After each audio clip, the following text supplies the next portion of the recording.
For you. The spell will keep it from wilting. She said you would need it for the journey ahead.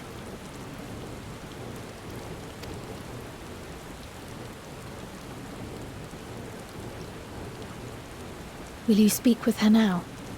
I cannot hope to match Minfilia's clarity, of course, but...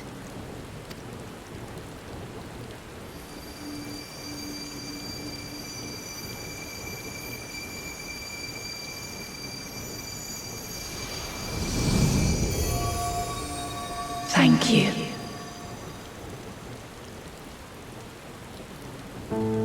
Do not worry. She has lent me her body for only a moment. Just as I could not save the first from the flood of light, it has become arduous for me to interact with the physical world without assistance. Though I might converse with you for a time, the incorporeal form I assumed on the ship would be incapable of casting even the simplest enchantment. It is in the depths of the ethereal sea, the place to which all life returns, where my influence is greatest. After Minfilia's sacrifice on the first, it was to the sea, here in the source, where I ferried her soul. I wished that gentle spirit to find rest in the world she loved so well. Her, and another who may yet have a part to play, though that will depend on you. Take the flower, walk free, for you are free to go where you wish, to believe what you will.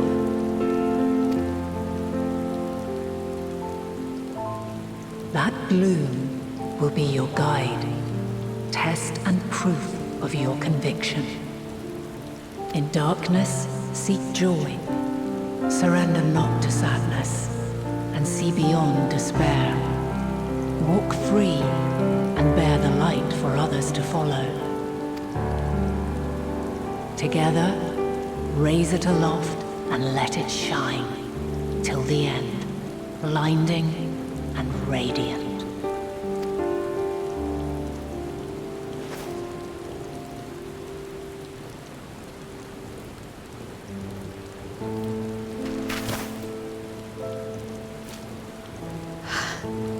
Was all too brief.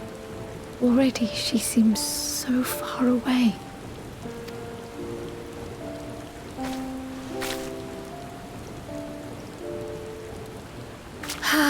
My apologies if I startled you. Ever since we began our descent into Labyrinthos, I had sensed another's will, straining to reach out. Even with my particular talents, though, I was unable to make a connection at first, so weak and tenuous it was. Once I took hold of that wispy thread. Imagine my surprise to discover it was Heidelin herself. Needless to say, it seemed wise to learn what we could before letting go.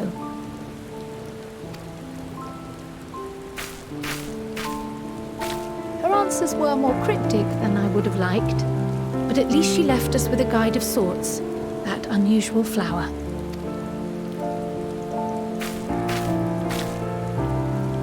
Yes, we are definitely making progress.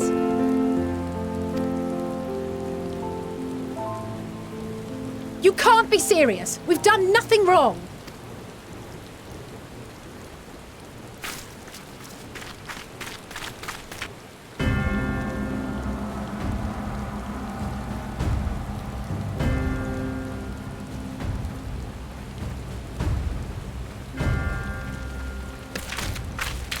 Master Fortuno, what business has the Forum with us?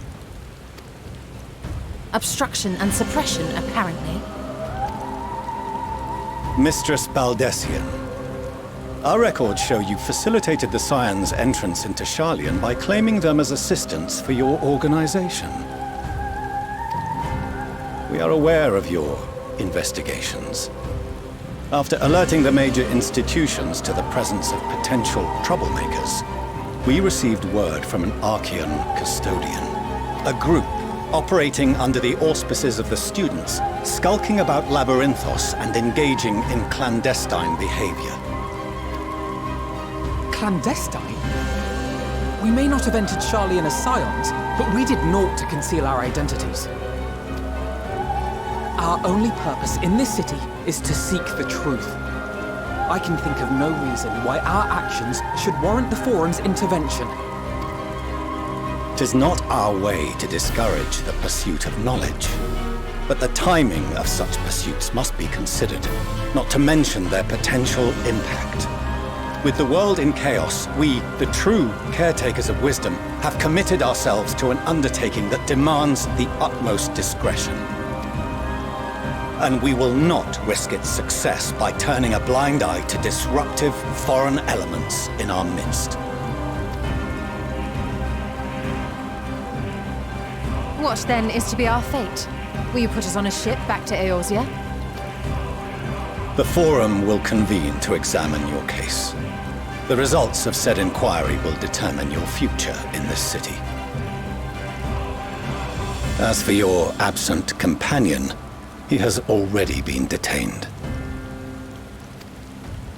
Graha! But why? Is reading a crime now, too? Reading is encouraged, celebrated even. Not, however, of the volumes shelved in the restricted section of the library.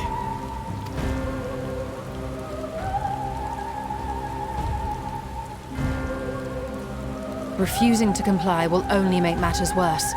Let us instead treat this as an opportunity to open a dialogue with the Forum.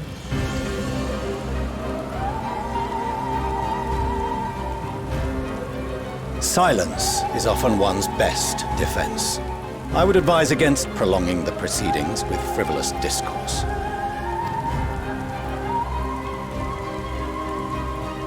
But enough.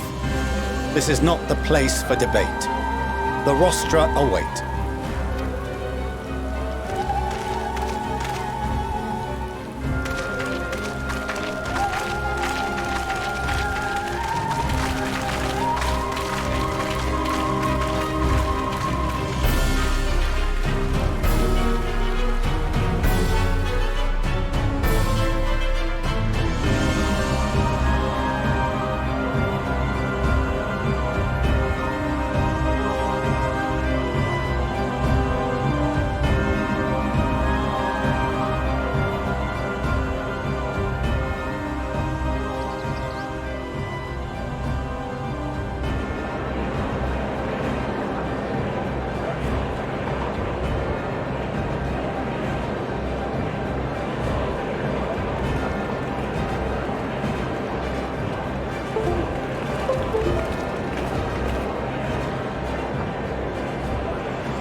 Forgive me.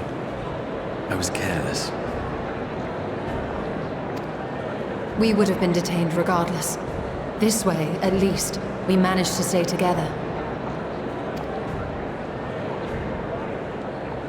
I trust your time within the Forbidden Archives was well spent.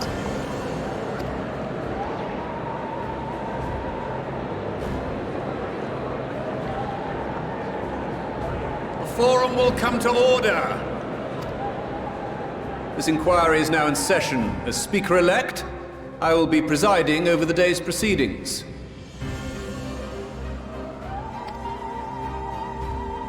Master Fortuner, would you be so kind as to restate the matter which compelled you to summon your colleagues with such urgency?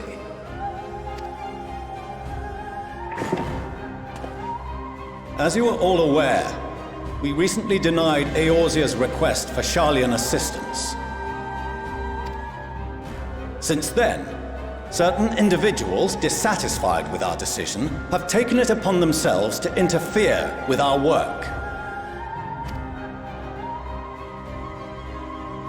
They entered our nation masquerading as associates of the students of Baldessian. But these malcontents are better known as the Scions of the Seventh Dawn. These militants wield influence with both the Eorzean and Eastern alliances, and are inextricably involved with the crises presently afflicting the world at large. Loose in our city, These warmongers sought to meddle with and expose matters of state secret. What are they, if not a dire threat to be expelled?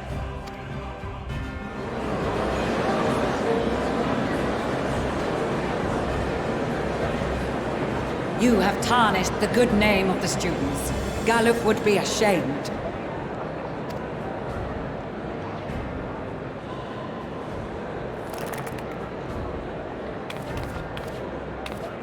Galuf Baldessian was never one to forsake his fellow man. Even if this nation closed every door and retreated from the world, he would have found a way to help the Scions, help every soul of this star fight back against the coming doom.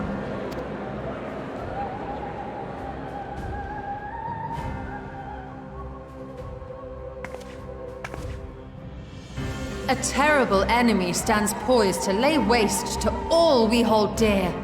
In the face of such madness, Eorzea reached out to Sharlayan, a respected ally, in the hopes of forming a united front.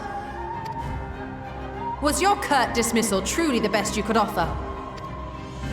Or are you so preoccupied with your momentous duty of an age long past that even the end of the world is unworthy of your attention?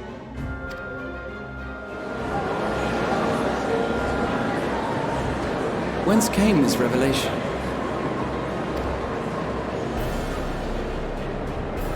From the mouth of a Forum member within fortuitous earshot. Then it seems your findings support my own.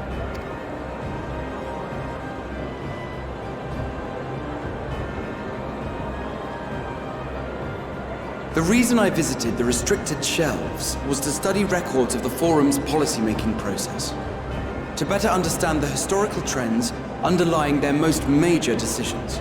At first glance, the positions of neutrality in war and the accumulation of knowledge above all else appear constant and consistent, the unchanging pillars of Sharlayan society. And once upon a time, I might have left it at that. These days, however, I am more attuned to the subtleties of governance, and so I noticed something odd.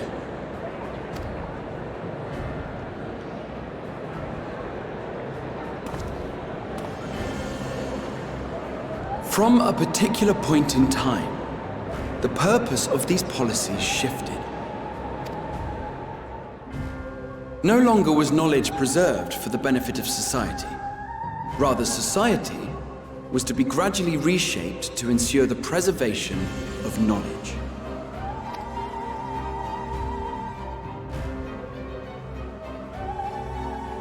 The most conspicuous and telling change was the one which befell Labyrinthos. Once little more than an oversized storehouse, an enormous allocation of funds saw it transformed into an advanced research and archival facility. I also discovered a fascinating account on the finances of our Dravanian colony. The settlement attracted students from far and wide, and the connections and tuition fees thus acquired were funneled into further improvements for the archives. Now, there is no question that our nation's progress is tied to the acquisition of wisdom. Nevertheless, the vast resources diverted for this purpose borders on the obscene. But returning to the matter of when, our change in course appears to have been made some 270 years ago. The very same period when Sharlayan scholars in the hinterlands began a formal study of the ethereal sea. You found something, did you not? And whatever it was, gave rise to your oh-so-important duty. Mind your tongue, Archon. If you had seen...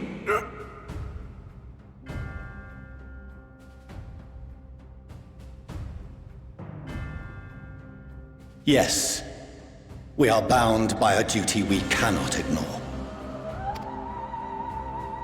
Knowing this, what would you have us do?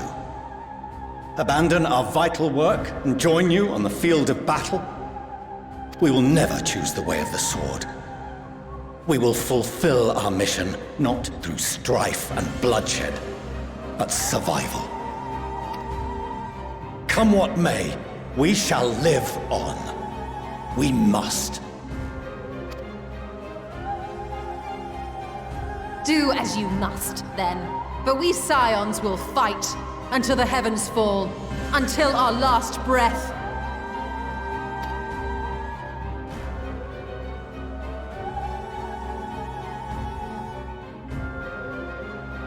Such misguided zeal.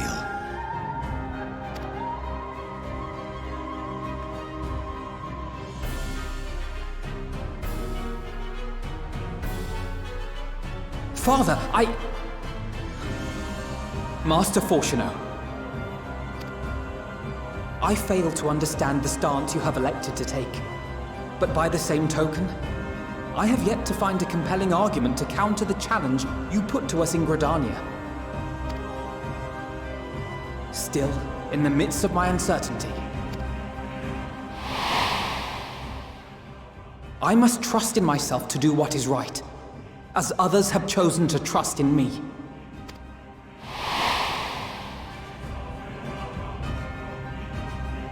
So I will continue, as I always have, weighing the consequences of my every action, and allowing my hope for the future to inform my decisions.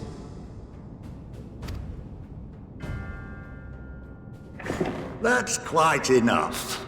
Have you all forgotten the reason for this assembly?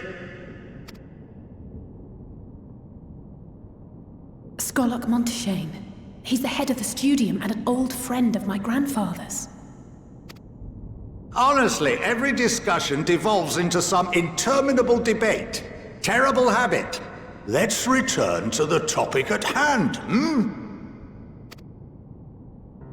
By their own admission, these Scions have resolved to fight alongside the Eorzean nations against the doom which swift approaches.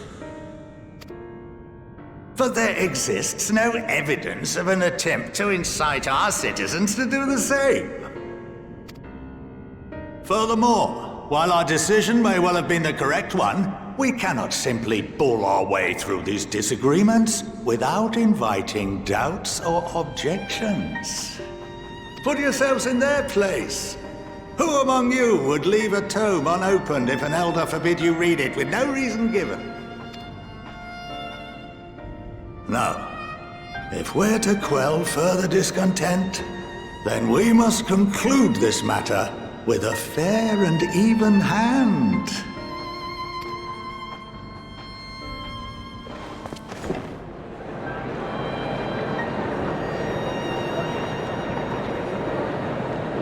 Order! We will have order!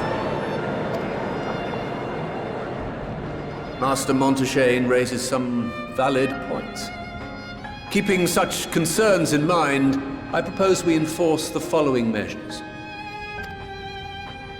Until further notice, the students of Baldessian are to cease any and all activities within the domain of Sharlayan.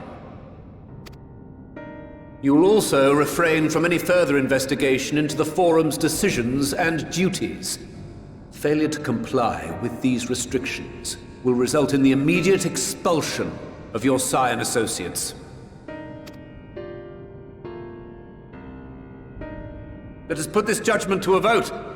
All in favor, raise your hand.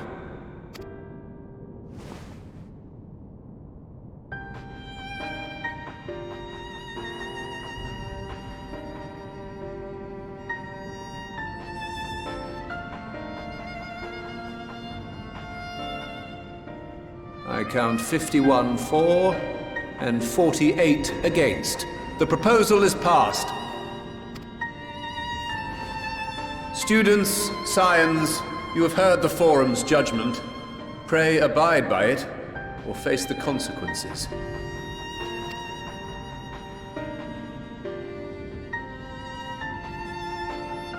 Honored members, I thank you for your time. This inquiry is concluded.